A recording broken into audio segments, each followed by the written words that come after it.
Hello learners, welcome to Unfold You, your favorite digital learning platform. I am Meenu Agarwal, your biology subject mentor. और आज इस video में जो हम start करेंगे वो है हमारा अगला chapter, that is Animal Kingdom, right? And we will be talking about various, the basis parameters on which the classification has been done. ठीक है, तो आज स्टार्ट करें हमारा next chapter, that is Animal Kingdom. तो किस बेसिस पे animal kingdom की क्लासिफिकेशन की गई है? उसके लिए बहुत सारे पैरामीटर्स थे, बहुत सारी चीजें थी माइंड में जिसके बेसिस पे ये क्लासिफिकेशन की गई. Before we talk about the parameters and all that, we must try to understand one thing कि जो एनिमल्स हैं वो क्या हैं, उनके क्या बेसिक फीचर्स हैं एनिमल्स के. तो एक बात तो हमें पता है कि ये मल्टीसेलुलर हैं, right? They are eukaryotic, they are heterotrophic organisms. वही तो एनिमल किंगडम में डाले हुए हैं. ठीक है, तो कुछ एक कैरेक्टर्स के बेसिस पे उनको अलग अलग फाइलम्स में डिवाइड किया है. वो कौन से कैरेक्टर्स हैं? Right now kingdom Animalia. ठीक है, कौन सा level of first is that is level of organization. On the basis of level of organization means cellular level है, टिश्यू लेवल है, ऑर्गन लेवल है या ऑर्गन सिस्टम लेवल है, उसके बेसिस पे. दूसरा आ गया symmetry, on the basis of symmetry. And third on the basis of type of body cavity और सीलोम. क्लियर? तो ये तीन मेन कैरेक्टर्स हो गए. इसके अलावा on the basis of digestive system, the type of digestive system they have, on the basis of type of respiration they show, on the basis of type of circulation and reproduction, all these. ठीक है, इस basis पे ये animal kingdom को अलग अलग phylums में divide किया है.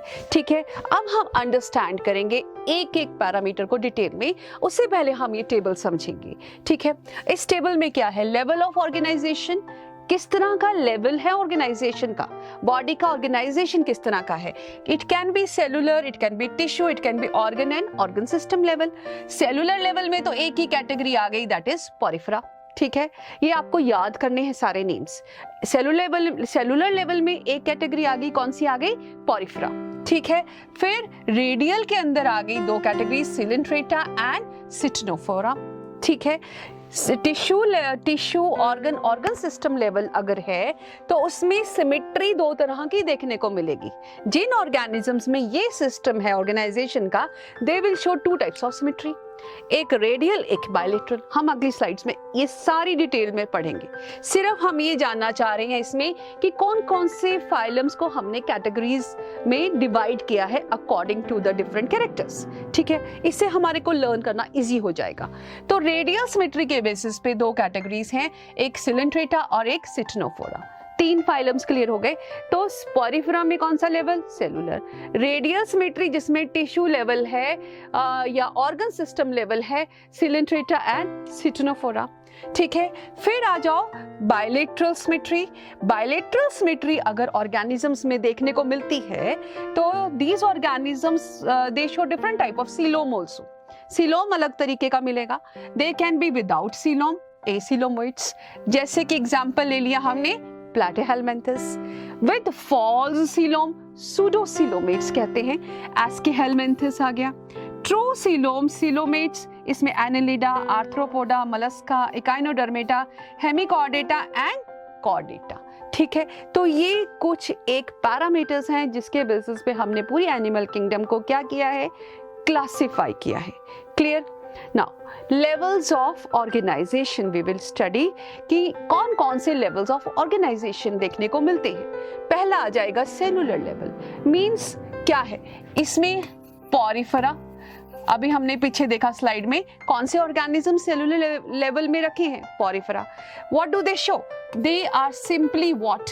Aggregates of cells. एग्रीगेट्स माने क्लस्टर, गुच्छा है सेल्स का. सिर्फ सेल्स ही सेल्स हैं, तो इसमें कोई खास डिवीजन ऑफ लेबर की जरूरत नहीं है. ठीक है, सिंपलेस्ट ऑर्गेनिजम्स हैं, तो they are showing what? Cellular level. दूसरा आ गया टिश्यू लेवल. कुछ सिमिलर सेल्स एक जैसा जो फंक्शन परफॉर्म कर रहे हैं वो ग्रुप बना देंगे and they will form what? Next level, tissue level of organization. ये हमें देखने को मिलता है coelenterates. Clear? Coelentrates. So what is it? Some similar cells, they join to form what? Tissues. ठीक है, कुछ एक जैसे सेल्स इकट्ठे हो गए जिनका फंक्शन एक जैसा है, उन्होंने बनाया टिश्यू। ठीक है, फिर नेक्स्ट आ जाओ organ system level of organization. तो टिश्यूज मिलके कुछ group of tissues, it involves a group of tissues. ठीक है, they will show what organ system level of organization. Next is organ system level of organization. कुछ organs मिलके next level of organization बनाते हैं, जिसको हम क्या कहेंगे, organ system level of organization. तो ये organ system level of organization देखने को मिलेगा एनिलिडा, आर्थ्रोपोडा, इनसे सारे आगे चले जाओ जितने भी कैटेगरीज हैं टिल कॉर्डेट्स। क्लियर? तो ये आपको क्लियर हो गया different levels of organisation. Cellular level Porifera, tissue level Coelenterata, organ level Platyhelminthes. Clear? Right? Organ system level of Annelida and Arthropoda. Right? So these are clear to you. Next is, we have another parameters, that is complete and incomplete digestive system. ठीक है, ये हम आगे भी study करेंगे complete and incomplete digestive system क्या है। तो सिंपली मैं आपको थोड़ा सा बता दूं, कंप्लीट डाइजेस्टिव सिस्टम उसको कहते हैं जिसमें mouth and anus are separate openings present in the body. ठीक है, all higher organisms they show what complete digestive system. Incomplete digestive system देखने को मिलता है लोअर कैटेगरी ऑफ ऑर्गेनिजम्स में, जैसे सिलिंट्रेटा की बात करें या हम प्लैटीहेलमिन्थिस की बात करें। इसमें क्या है, एक सिंगल ओपनिंग है, that serves as intake and that serves for intake of materials and giving out the waste from the body। तो माउथ और एनस का काम एक ही ओपनिंग के द्वारा कैरिड फॉरवर्ड है, and that system is called incomplete system of digestion। Clear? Now next is on the basis of symmetry। अब symmetry के बेसिस पे हमने ऑर्गेनिजम्स को डिफरेंट कैटेगरीज में डिवाइड किया है। वो कैसे? सिमिट्री क्या चीज होती है? सिमिट्री होती है डिवीजन करना ऑर्गेनिज्म को इनटू डिफरेंट हाफ्स। ठीक है, दो इक्वल हाफ्स में करेंगे ऑर्गेनिज्म को, तो उसको हम क्या कहते हैं, सिमिट्री। अब जिन ऑर्गेनिजम्स में सिमिट्री प्रेजेंट है, ठीक है, डिवीजन हो सकता है, उनको हम क्या कहेंगे, सिमिट्रिकल। क्या कहेंगे, symmetrical. They can be divided into two equal parts. Clear? अब जिन ऑर्गेनिजम्स में हम डिवीजन नहीं कर सकते, दो इक्वल भागों में नहीं बांट सकते, तो उनको हम क्या कहेंगे, एसिमेट्रिकल। जैसे कि स्पॉन्जेस। क्लियर? राइट, जैसे कि स्पॉन्जेस। तो मैंने अमीबा यहाँ से काट दिया, अमीबा में भी एसिमेट्री है, but we are not considering amoeba because it doesn't come under animal kingdom. ठीक है, तो सिमेट्री के बेसिस पे हमने ऑर्गेनिजम्स को दो कैटेगरीज में डिवाइड किया है। एक आ गया रेडियल सिमेट्री, ठीक है, दूसरा आ गया बायलेटरल सिमेट्री। क्लियर? अब रेडियल सिमेट्री क्या है, आपको बात ये याद, यहाँ पे ये बात ध्यान देनी है, इट कैन ऑर्गेनिज्म, किसकी बात कर रही हूँ मैं, एक पर्टिकुलर ऑर्गेनिज्म की बात कर रही हूँ। It can be divided into two equal halves by any plane, किसी भी प्लेन के द्वारा, कोई भी किसी भी तरह से वो प्लेन पास कर रहा है बॉडी से, ऑर्गेनिज्म को किस में डिवाइड करता है, टू इक्वल हाफ्स में। जैसे कि स्टारफिश हो गया या हाइड्रा हो गया। याद रखना है, through any plane, right, division through any plane divides the organism into two equal halves. Clear? Now here the organism can be divided into two equal halves through one plane only, right? एक ही plane के द्वारा हम divide कर सकते हैं organism को दो equal parts में, for example all the vertebrates। Is that clear to you? Now diagram की हेल्प से हम इसको और अच्छे से अंडरस्टैंड करेंगे। अब ये एक डायग्राम दिखाई दे रहा है आपको, किसका है ये, हाइड्रा का। क्लियर? किसका है, हाइड्रा का। ठीक है, और ये है क्रैब। क्लियर? राइट। अब इसमें देख रहे हो आप, अगर हम इसको सेंटर से कट देते हैं, सेंटर से कोई भी लाइन पास करती है तो ऑर्गेनिज्म को दो इक्वल हिस्सों में बांट देती है। तो इस सिमेट्री को हम क्या कहेंगे? Bilateral symmetry. ठीक है, आप देख रहे हो एक लाइन सेंटर से पास कर रही है और ऑर्गेनिज्म को दो इक्वल हाफ्स में डिवाइड कर रही है, और यहां से कहीं से भी पास कर रही है through any plane, it is dividing the organism into two equal halves, and this type of symmetry is radial symmetry. ठीक है, अब आपको क्लियर होना चाहिए रेडियल क्या है और बायलेटरल सिमेट्री क्या चीज है। Clear? Now next is on the basis of coelom. तो पहली बात तो हम ये समझेंगे सीलोम क्या चीज है। मान लो ये बॉडी कैविटी, बॉडी है, ये ऑर्गेनिज्म है, ठीक है। अब ये इसकी बॉडी वॉल है और इसके अंदर ये गट है। क्या है ये? गट। क्लियर? ठीक है, so this is gut and this is body wall. Clear? अब ये जो स्पेस है किसके बीच में? बॉडी वॉल और गट की वॉल के बीच में, right? So this is body wall, right? Clear? And this is gut wall. तो space which is present between body wall and gut wall, and this is called as coelom. इसको हम क्या कहेंगे? सीलोम कहेंगे। Is that clear? So what is a coelom? It is a cavity present between the body wall and the gut wall. Clear? Now on the basis of coelom तीन categories हमने बनाई organisms की। एक आ गया acoelomates, दूसरा आ गया pseudocoelomates, right? And third is coelomates. Clear? So third is coelomates. तीन categories. Clear है? पहला आ गया acoelomates, means जिसमें coelom absent है ही नहीं coelom, they are without coelom, right? So you can see कोई coelom, कोई cavity नहीं है। तीन germ layers हैं, endoderm, this is mesoderm, clear? And this is ectoderm. But no body cavity, कोई कैविटी नहीं है। क्लियर? तो जिसमें कोई कैविटी नहीं है, जिन ऑर्गेनिजम्स में, उनको हमने क्या कहा? एसिलोमेट्स। इसमें एग्जांपल ले लिया Platyhelminthes. Clear? They are acoelomates. Clear?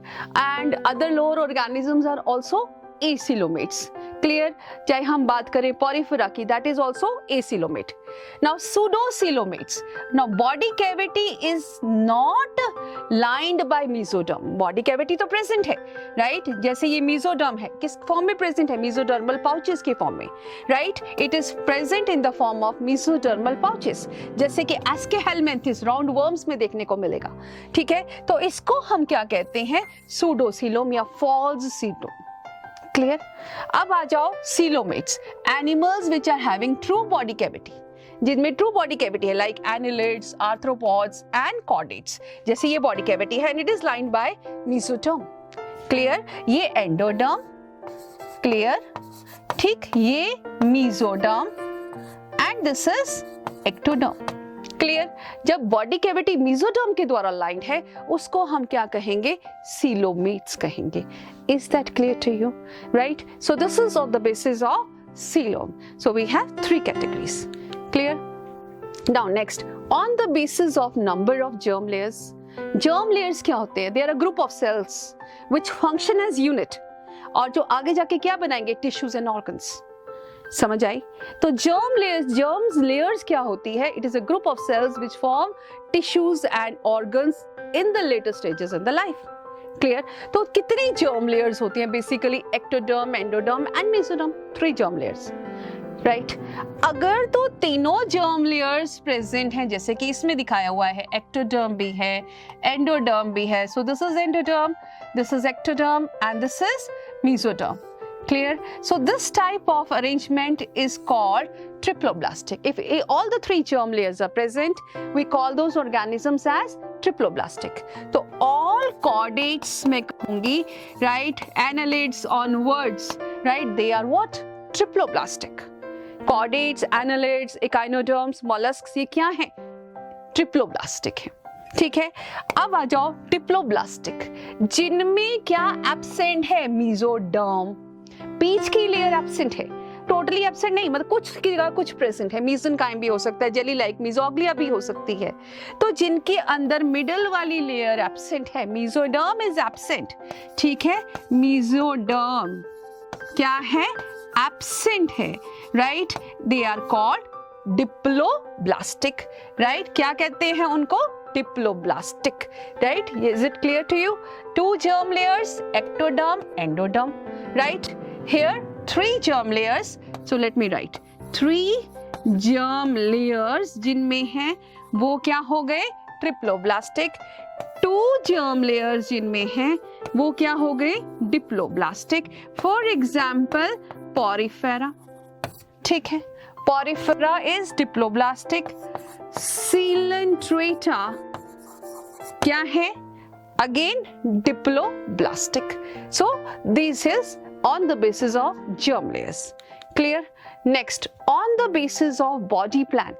अब बॉडी प्लान के बेसिस पे हमने क्या किया है, उनको आगे और डिवाइड किया है, ठीक है।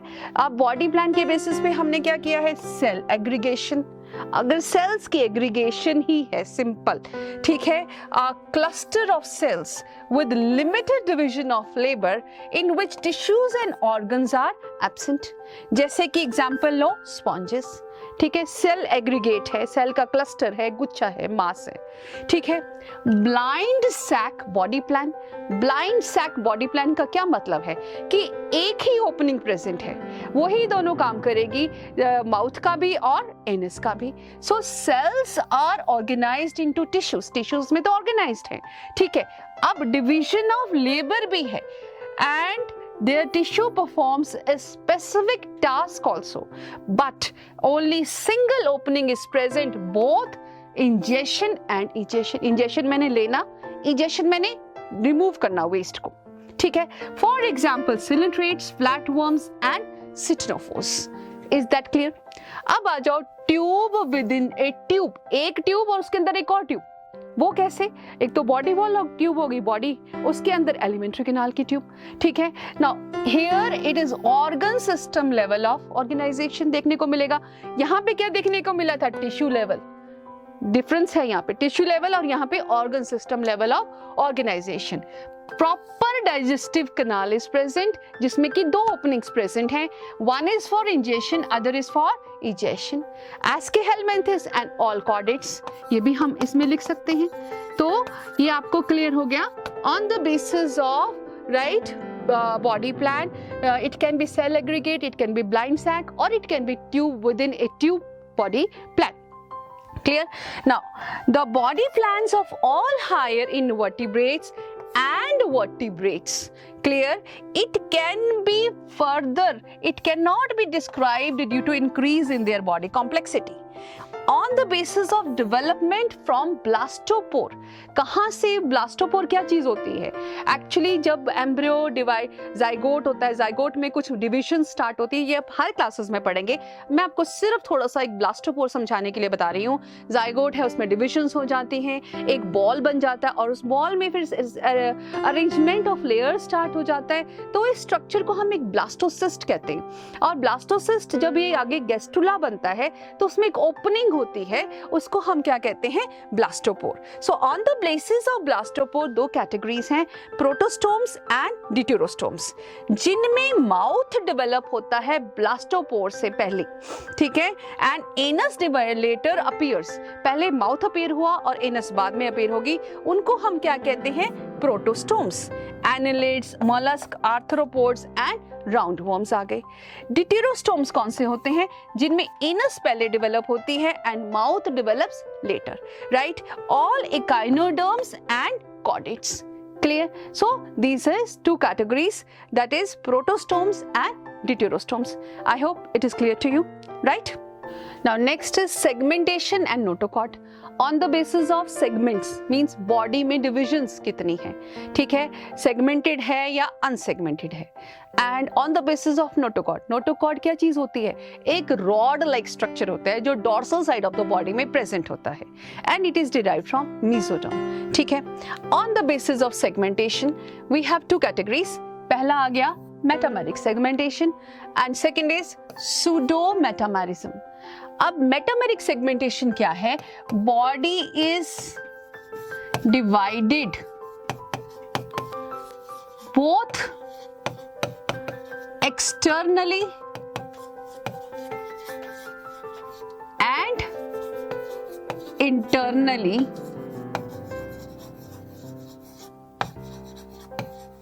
into segments. Clear? Body both externally और इंटरनली सेगमेंट्स में डिवाइडेड है, उसको हम क्या कहते हैं? Metameric segmentation. तो इसमें हम एग्जांपल लेंगे एनालिड्स। क्लियर? एनालिड्स में पर्टिकुलरली ये मेटामेरिक सेगमेंटेशन देखने को मिलती है। Now pseudo metamerism, only externally body is divided, only external body divisions we can see, right? Or I can say only externally the body is divided into segments. ठीक है? जैसे कि हम बात करें किसकी, that is tapeworm की बात करें। tapeworm में क्या है? प्रोग्लॉटिड्स बनती हैं। That is only external division. That it seems the body is divided. It is only external division, right? So that is pseudo metamerism. Is that clear? So this is metameric and this is pseudo metamerism. Clear on the basis of segmentation. अब बात करें on the basis of notochord. दो categories हैं on the basis of notochord. Chordates and non-chordates. Broad category में divide कर दिया। जिनके अंदर नोटोकॉर्ड प्रेजेंट है, नोटोकॉर्ड इज प्रेजेंट, ठीक है, उन ऑर्गेनिजम्स को क्या कहा? कॉर्डेट्स कहा।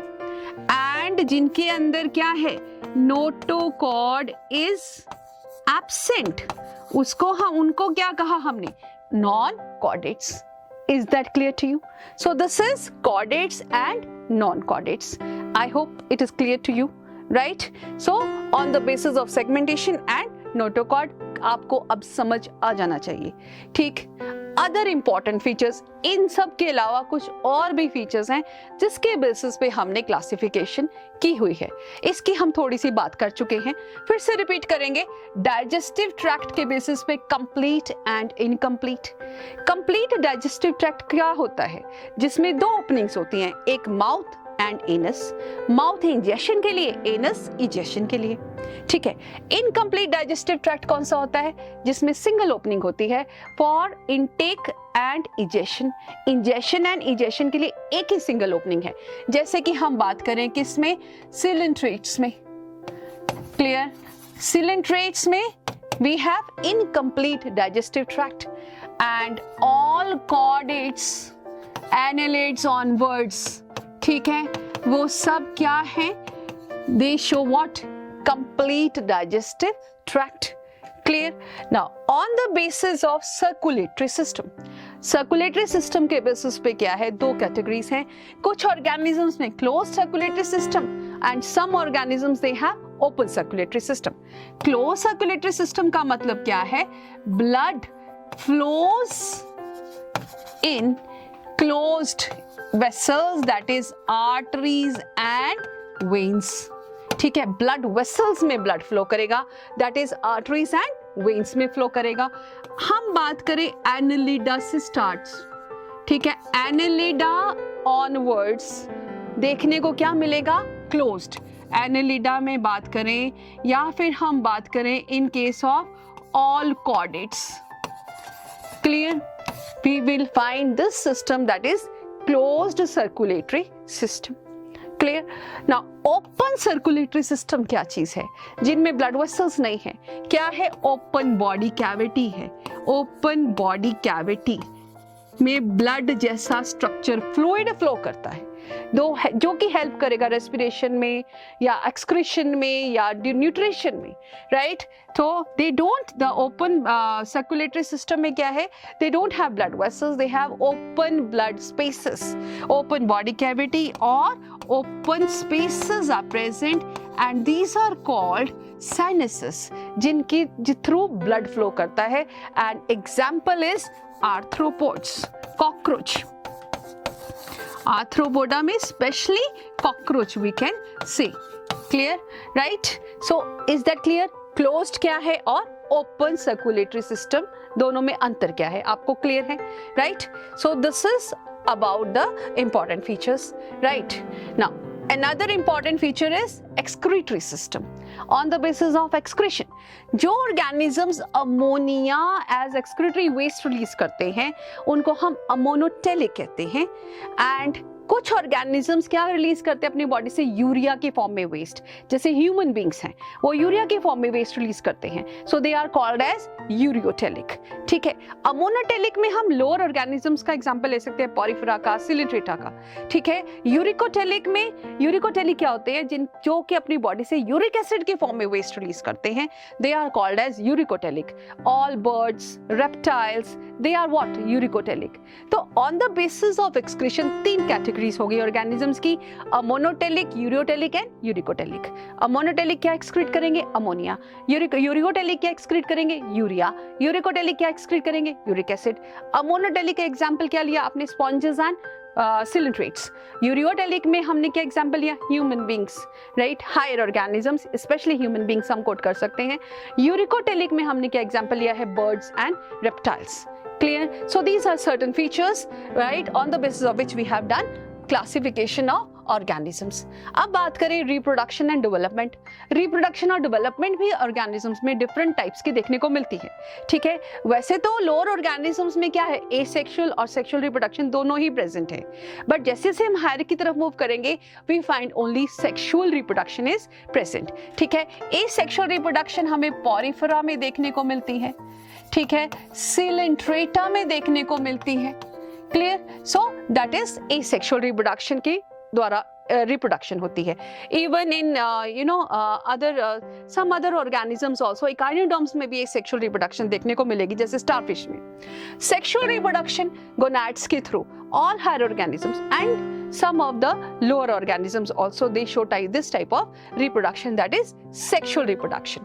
Now fertilization, अगर तो outside the body fertilization take place करती है, that is called external fertilization.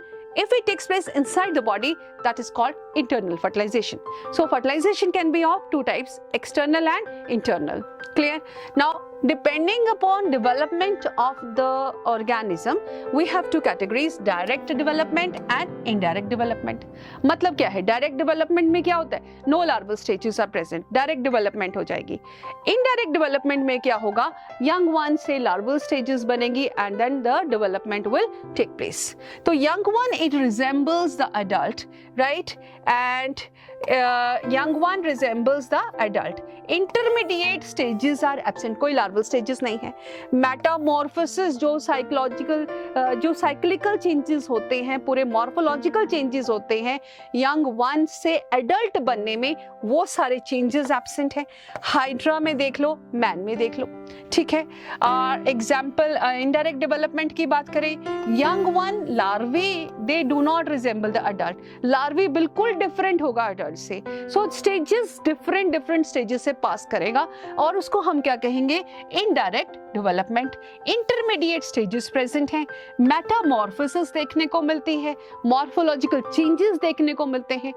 Cockroach is very good example, frog is very good example, right. So इन दोनों में हमें ये we can take these two examples for indirect development. ऐसे तो और भी हैं but we can quote these two examples for indirect development.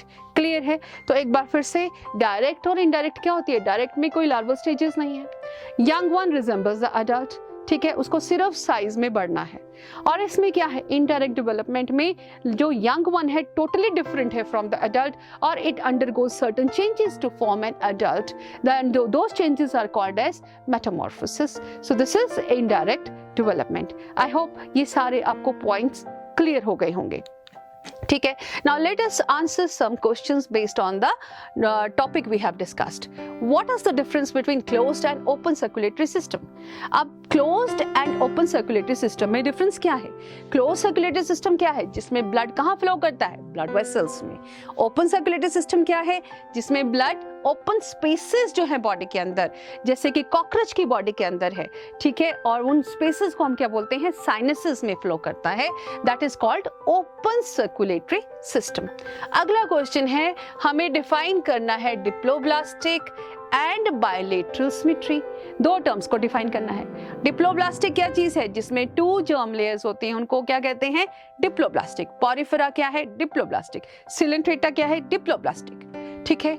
Bilateral symmetry, Jin organisms में एक प्लेन जो सेंटर से पास करता है, जब एक प्लेन सेंटर से पास करता है वो बॉडी के ऑर्गेनिज्म की बॉडी को दो इक्वल हिस्सों में बांट देता है, and two equal halves are mirror images of each other, and that type of symmetry is called bilateral symmetry, right? All chordates, they show bilateral symmetry. Clear? Now next is pseudocoelom की बात करें। pseudocoelom क्या चीज है? false coelom। इसमें क्या है? mesodermal की लाइनिंग नहीं है, कैविटी तो है, but that is not lined by mesoderm। Clear? So that is pseudocoelom. So I think we have answered all the questions and you have understood whatever we have discussed today, only the basis of classification. We will come again with another interesting video. Till then, keep learning, keep sharing, and thanks for watching this video, and goodbye.